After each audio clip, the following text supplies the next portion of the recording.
ये villa lease पे ले गया है। यहाँ पे लोग अपनी हॉलीडेज मनाने के लिए आते हैं और इसके बाद यहाँ पे रहते भी हैं, खाते पीते हैं, उनको काफ़ी अच्छा माहौल मिला होता है। ये विलाज कैसे के होते हैं और इनमें प्रॉफिट कितना होता है, कितना इसका खर्चा आता है, और अगर आपने किसी ने शुरू करना हो तो कैसे पॉसिबल है, कि कितनी जगह है ये जो सारी विले की? ये तकरीबन इसका जो टोटल एरिया है वो अराउंड 80,000 स्क्वायर फीट। कितने में कॉस्ट किया होगा ये? प्राइसेस स्टार्ट हो जाती हैं 1000 1000 यानी कि आप दुबई के अंदर जितना 2 बेडरूम हॉल लेते हैं या 3 बेडरूम हॉल लेते हैं उतने में अब यहाँ पे बहुत बड़ा फार्म ले सकते हैं। नहीं जी, ये है विला। इसका पूरा देख लीजिएगा ज़रा नक्शा। विला के इस साइड पे तो वैसे पहाड़ हैं, तो इस साइड पे एक रास्ता एक आ रहा है नीचे, जिसका आगे गेट भी है। इस साइड पे मुर्गी फार्म्स हैं, और अगर इस साइड पे देखेंगे सूरज गरूब हो रहा है तो मगरब है इस साइड पे। ये छोटा सा पहाड़ का पार्ट है। ये विला लीज़ पे ले गया है, तो इसकी लीज़ में भी 60 से 70 हज़ार दिरहम सालाना होगी। यहाँ पे लोग अपनी हॉलीडेज़ मनाने के लिए आते हैं और इसके बाद यहाँ पे रहते भी हैं, खाते पीते हैं, उनको काफ़ी अच्छा माहौल मिला होता है। अब इसकी मेंटेनेंस चल रही है इस वक्त, तो मेंटेनेंस जब इसकी हो जाएगी तो काफ़ी इसका निखार आ जाएगा। ये जगह जहाँ पे इसके कुछ रूम बने हुए हैं, इस साइड पे कुछ ऐसे रूम्स हैं, कुछ प्ले एरियाज़ हैं ऐसे। अभी चूँकि वहाँ पे थोड़ी सी फैमिली है तो मैं ज़्यादा दिखा नहीं रहा। तो ये पार्ट है, इसके बाद वो पार्ट है जहाँ पे बच्चे भी खेलते हैं। इन ऐसे डिफरेंट इसके पार्ट्स बने हैं, पूरा एक छोटा सा रिजॉर्ट टाइप है। तो ये विला है जो कि लीज़ पे ले गया। आगे ये जाता है रेंट पे। सलमान साहब से बात करते हैं, देखते हैं कि रेंट पे इस रेंट कितना इसका होता है। इस पे बात करते हैं ताकि सीखें। दोस्तों ये पहाड़ है पीछे, ये इलाका है रास अल खैमा, दुबई से तकरीबन 1 घंटे की ड्राइव पे है। यहाँ पे मैं आया हूँ, एक दोस्त हमारे जिन्होंने हमारे सोशल मीडिया से देख कर मैसेज किया था कि मुझे विज़िट कीजिए। मैं यहाँ पे आया, मैंने कहा देखूँ यहाँ पे नया कारोबार क्या करना पॉसिबल है। ये हैं विलाज जो कि यहाँ पे लोग आते हैं, विलाज रेंट पे लेते हैं। गोरे हैं, दूसरे लोग भी आते हैं जो यहाँ पे आके रेंट पे लेके विलाज इसमें रहते हैं। यहाँ का जो टूरिज़्म का स्पॉट है वो यही है। आज साथ में मैं आपको थोड़ा दिखा दूँ ताकि इसमें ये विलेज कैसे के होते हैं और इनमें प्रॉफिट कितना होता है, कितना इसका खर्चा आता है, और अगर आपने किसी ने शुरू करना हो तो कैसे पॉसिबल है। मेरे साथ सलमान साहब हैं। सलमान साहब कैसे हैं आप? बिल्कुल ठीक है, आप बताइए। सलमान साहब माशाल्लाह यहाँ के ऑनर है और इनके पास 2-3 विलाज और हैं। तो इन्होंने पाकिस्तान में लाहौर से एक इनका डेयरी फार्म था, तो वहाँ से मूव किया था और यहाँ पे आके इन्होंने ये विलाज और कुछ और काम भी किए। मुझे जब इनसे बातचीत की, कुछ और जो काम थे टूरिज़्म से मुतल्लिक़, जब उनकी बातें शुरू हुई तो मेरा इंटरेस्ट और भी गहरा हुआ, तो मैंने कहा चलिए आपसे शेयर करते हैं। ये है विला। विला में कुछ लैंडस्केपिंग की गई है और इस वक्त इसकी मेंटेनेंस जारी है। तो जब इसकी मेंटेनेंस मुकम्मल होगी तो क्या इसमें चेंज आ चुकी होगी? ग्रीनरी इसकी सही होगी? इसकी ग्रीनरी हम मज़ीद बढ़ा रहे हैं। इसके अलावा यहाँ पे हम लोग एक फाउंटेन ऐड कर रहे हैं ठीक है। और इधर पूरा पार्किंग के लिए जगह बनाई जाएगी। हम्म, उसके साथ साथ हम लोगों ने ऊपर काफ़ी हद तक इन्हांस किया है, चीज़ों को बढ़ाया है। हम्म, और वहाँ पे मज़ीद लाइटिंग्स, मज़ीद खेलने के लिए जो इक्विपमेंट्स हैं वो ला रहे हैं। हम्म। तो ये सब इंशाल्लाह ताला with in next couple of days it will be done. अच्छा दोस्तों, यहाँ पे ना लोग जो आते हैं यूरोप से, बाकी जगहों से, वो दुबई से जब तंग होते हैं कि वहाँ पे हाई रेस बिल्डिंग्स हैं, रश है बहुत सा, यहाँ सुकून। मैं इस वक्त यहाँ पे शाम है और तकरीबन थोड़ी देर में शायद ये सूरज गरूब हो चुका होगा और यहाँ पे सर्दी बढ़ने वाली है। यहाँ पे थोड़ी सर्दी है, दुबई के अंदर सर्दी नहीं है, तो लोग इसलिए थोड़ा सा ना माहौल भी इसका इंजॉय करने आते हैं। ये इस तरह का जो विला, इसकी कितनी जगह है ये जो सारी विले की? ये तकरीबन इसका जो टोटल एरिया है वो अराउंड 80,000 स्क्वायर फीट। 80,000। ठीक है। और ये कितने में कॉस्ट किया होगा ये? जो इसकी बाय तो हमें जो एक्सपर्ट्स हैं उनको अलाउ नहीं है ये रास अल खैमा के ठीक। अंदर। ये फ्री होल्ड प्रॉपर्टी में नहीं आता है। हम्म। तो इसको आप लॉन्ग टर्म लीज़ पे ले सकते हैं। और अच्छा। लॉन्ग टर्म लीज़ पे वो डिपेंड करती है कि उसके अंदर क्या ऑलरेडी अमेनिटीज़ हैं, स्विमिंग पूल कितना बड़ा है, रूम्स कितने हैं, जगह कैसी है, सारी चीज़ें मैंने उस पे काउंट होती हैं। अच्छा दोस्तों, बाय नहीं कर सकते यहाँ पे लैंड, लेकिन लंबे अरसे के लिए आप लीज़ कर सकते हैं। लीज़ पे ले तो सकते हैं। लीज़ की फ़र्ज़ किया है, इस जगह की जो लीज़ आपने पे की होगी पर एनम कितनी होगी? अगेन हर प्रॉपर्टी के हवाले से डिफरेंट डिफरेंट होता है। प्राइसेस स्टार्ट हो जाती हैं 60,000 80,000 100,000। यानी कि आप दुबई के अंदर जितना 2 बेडरूम हॉल लेते हैं या 3 बेडरूम हॉल लेते हैं उतने में अब यहाँ पे बहुत बड़ा फॉर्म ले सकते हैं। हम्म। तो ये इसका ये फ़र्क है। सही। यानी कि 60-70 हज़ार दिरहम तक तकरीबन वहाँ पे इतने बिल्कुल में मिल जाता है ना हाँ। अक्सर। आप समझ लीजिए कि इन टोटल अगर आप जो मुलाजिम है, क्योंकि मुलाजिम भी मैंडेटरी है, हम्म। उसका एक्सपेंस डालें तो आपको अराउंड 80,000 90,000 में आपको एक फार्म हाउस मिल सकता है सही। Per annum. Per annum. ठीक है। और इसकी जो रेंटल यील्ड होती है कितनी होती है? देखें, यील्ड डिपेंड करता है कि आप how you are marketing it, hmm. आपका ऑक्यूपेंसी रेट कितना जा रहा है, हम्म। आप किस तरह से किन तरह से लोगों को अप्रोच कर रहे हैं, हम्म। कॉर्पोरेट क्लाइंट्स को कर रहे हैं, सिर्फ फैमिलीज़ को कर रहे हैं गैदरिंग्स के लिए, या हम्म। कॉर्पोरेट कंपनीज आ रही हैं। तो आपके जितने ज़्यादा इवेंट्स होते हैं उतना ज़्यादा आपका यील्ड है। अगर आप सिर्फ कोई वर्क नहीं करेंगे, सिर्फ वीकेंड्स पे जाएंगे, तो फिर इट्स ओके, आई मीन अपना वो रेंटल जो उसका एक्सपेंस है वो निकाल लेगा। But if you hmm. Want to earn something, you have to work little extra, you have to approach companies. अच्छा दोस्तों, यहाँ पे एक विला ये है इनका, एक विला थोड़ा सा आगे है, एक ये रासुल खेमा एयरपोर्ट के पास है। 3 इनके पास विलाज हैं जो रेंट पे दे रहे होते हैं।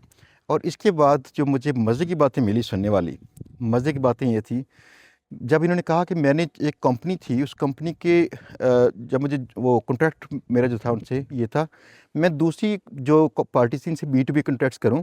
जैसे कि डिफरेंट जो कैंप्स हैं यहाँ पे टूरिज़्म के, वो 40-45 के पास हैं, उनसे, इसके बाद जो हेलीकॉप्टर वाले लोग हैं उनसे, जिनके पास याट हैं। जैसे ही याट की बात आई तो मैंने एक बात सोची।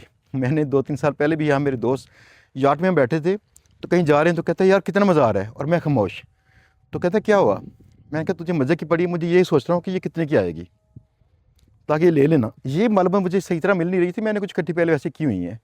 तो मुझे आज सलमान साहब से पता चला कि तकरीबन आपको 1.5 मिलियन के पास, 1.5 मिलियन दिरहम के पास आपको तकरीबन एक यूज अच्छी हालत की ये मिलती है यॉट, जो 15 से 20 पैसेंजर वाली होगी, ऐसी है ना? और उसका वहाँ पार्किंग खर्चा कितना आता है मरीना में, जो मरीना उसका के अंदर जो उसका पार्किंग एक्सपेंस है वो एनुअली होता है, जिसमें इलेक्ट्रिसिटी इंक्लूड होती है उनकी। जैसे आप पार्क करते हैं, आपको बिजली भी गवर्नमेंट प्रोवाइड करती है। वो तकरीबन 80,000 साल का होता है। 80,000 रुपये साल, 80,000 दिरहम होता है साल का। साल का। और इसमें 500 से 900 दिरहम। मैं अभी ना आया था यहाँ पे जब, तो रिजवाना अगर मेरे साथ आते, हमने नेट से देखा था 900 दिरहम पे ना बुक करने वाले थे। हमारा ख्याल था 4 घंटे बुक करेंगे। उसका रिजवान का शौक है फ़िशिंग, तो 4 घंटे हम जाके उसको उनसे फ़िशिंग करते। अच्छा, fishing boat by the way उससे भी सस्ती होती है, क्योंकि वो यॉट नहीं होती, वो छोटी सी बोट होती है जिसमें आपके 10 के करीब लोग आ जाते हैं। तो अच्छा, अगर आप फिशिंग बोट से स्टार्ट करना चाहते हैं, वो तो बहुत ही सस्ती है। That you can get easily in 250,000 से लेके 4 लाख दिरहम तक के यानी बीच में। 2.5 से 3 लाख दिरहम से दिरहम लेके, तक आप फ़िशिंग बोर्ड ले लेंगे। हाँ, 3 लाख दिरहम से 4 लाख के बीच में आप ले सकते हैं फिशिंग यार्ड। अच्छा दोस्तों, पर आवर बुक करती है 500 दिरहम पर आवर। जी, पर आवर जो है, वो जो यॉट्स है वो 500 दिरहम, जो फिशिंग यॉट्स हैं वो 300 दिरहम। यस, पर आवर जो याट है 500 दिरहम के पास वो बुक होती हैं। और तकरीबन एक दिन में 6 से 7 घंटे बुक रहती हैं। वैसे अक्सर लोग ना 3 से 4 घंटे का ट्रिप बुक करते हैं और 2 पार्टियाँ बुक करती हैं अक्सर औकात, जो मैंने फ़िलहाल पता किया था ऐसे ही है ना, तकरीबन 7 से 8 घंटे 7 से 8 घंटे ऑन एवरेज उनका एवरी डे यॉट जाती है रेंटल। जाती है रेंटल। मिनिमम बता रहा हूँ, यस, मैक्सिमम आप डिपेंडिंग ऑन योर। वीकेंड पे तो रात को भी जाती है बाहर। वीकेंड पे तो आप समझ लें कि तकरीबन दिन में 18 घंटे वो बिजी रहती है। यस, और इसमें 500 दिरहम पर आवर के हिसाब से लगा लिया आपके 8 घंटे फ़र्ज़ किया तो 4,000 दिरहम इसका, इसकी जो रोज़ाना की जो इनकम इसकी आ सकती है। और महाना इसकी 1,20,000 के पास इसकी आ सकती है। मैं भी इसकी जो टोटल रिकवरी है जो ब्रेक इवन का होगा, कितने माह में होगा? With in 1 year, one year और 1.5 ईयर्स में आरओआई इसका आपको मिल जाता है। विद इन जबकि 1 इसकी ईयर। लाइफ जो है वो तकरीबन 7 से 8 साल है। उसके बाद भी आपको थोड़ा सा अपलिफ्ट करना पड़ता है। आप यू कैन स्टिल। अगर आपको अच्छा नहीं लग रहा ना, तो एक बात सुनिए ज़रा, ताकि आपको समझा दूँ। जब आप कोई फार्मेसी की फ्रेंचाइज शुरू करते हैं तो आपको तकरीबन 2 साल के बाद जाके ब्रेक इवन शुरू होता है। डिपेंड करता है कि वो फार्मेसी, वो ब्रांड अच्छा हो।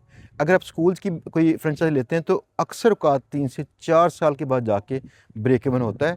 कुछ जगहों पे जल्दी इनका हो जाता है। दैट मीन्स कि ये बड़ी जल्दी ब्रेक इवन हो रहा है 1 साल के अंदर। ये अगर किसी के पास पैसा मौजूद है या आइडिया मौजूद है, ये आइडिया पे काम कर सकते हैं।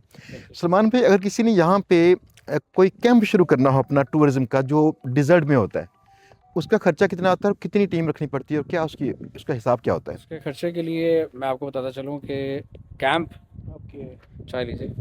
थैंक यू, थैंक यू जी। तो जो टूरिज़्म के हवाले से जो कैंप्स हैं, इस वक्त गवर्नमेंट अब फर्दर नहीं दे रही। नहीं दे रही। जो ऑलरेडी जिनके पास है आप उनसे बाय कर सकते हैं अगर कोई सेल कर रहा हो। हम्म, तो वो डिपेंड करता है, वो विद की मनी आता है, यानी कि आपको जिसको हम पगड़ी कहते हैं, पगड़ी कहते हैं, वो यस पगड़ी के यस। हिसाब से आपको मिलता है। तो वो पगड़ी में जितना मर्जी चार्ज कर ले। गवर्नमेंट का रेंट बहुत थोड़ा है। हम्म गवर्नमेंट जो आपसे चार्ज करती है एनुअली वो बहुत बहुत थोड़ी प्राइस होती है। हम्म बहुत बड़े वसी लेवल पे कैंप्स बने हुए हैं, लेकिन उसके एनुअल चार्जेस होते हैं शायद 30,000 40,000 जो गवर्नमेंट को पे करने हैं आपने। हम्म जिसमें गवर्नमेंट आपको बल्दिया की सर्विस दे रही है, वहाँ पे सफाई की सर्विस दे रही है, और प्रॉपर उसका एक उन्होंने मैनेजमेंट रखी हुई है। हम्म तो गवर्नमेंट जो लेती है वो तो बहुत थोड़ा लेती है, लेकिन आप चूंकि वो फर्दर दे नहीं रहे, एग्जिस्टिंग से ही बाय करेंगे, तो उस पर आपको की मनी देनी पड़ती है। सही। की money can be in again hmm way cheaper than the people who are spending in real estate. Hmm. तो की मनी आपकी शायद 2 मिलियन 2.5 मिलियन के अंदर आप you can take the camp.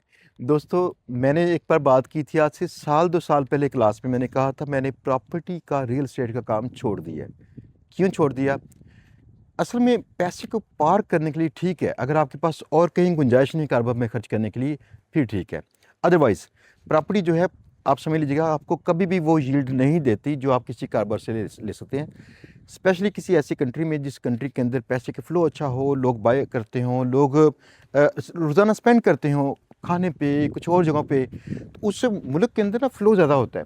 वहाँ पे आप छोटा मोटा कोई काम भी करेंगे ना, तो उस फ्लो के साथ जो आपकी अर्निंग हो सकती है पोटेंशली बड़ी होती है। दिस इज़ द रीज़न कि लोग यहाँ दुबई के अंदर कई बार टैक्सी चलाते हैं या कुछ दूसरा काम करते हैं, तो उसकी अर्निंग पाकिस्तान के निस्बत काफ़ी अच्छी खासी बड़ी होती है। आप बहरहाल ये काम तो कर सकते हैं कि अगर आपके पास पैसे मौजूद हों, फ़र्ज़ किया मे बी 50 लाख से शुरू होगा, कुछ ऐसे काम छोटे मोटे जैसे बकाला होते हैं, ये शुरू कर सकते हैं। तो अगर इतने पैसे आपके पास मौजूद हों तो आप इसका कुछ इंतज़ाम कीजिए। मैं भी कोशिश करूँगा उसके ऊपर पूरी वीडियो करूँ, कैसे यहाँ पे कुछ आप कंपनी रजिस्टर करके कैसे उसको आप ट्रेड लाइसेंस लेके ये बकाला शुरू कर सकते हैं, या कुछ लॉन्ड्री या कुछ ऐसी चीज़, ठीक है ना, ताकि आप उसको कभी मूव करें यहाँ पे, फिर यहाँ से पैसा कमाएं और अपनी फैमिली को भेजें। पाकिस्तान का भी भला होगा, आपके हालात भी अच्छे होंगे।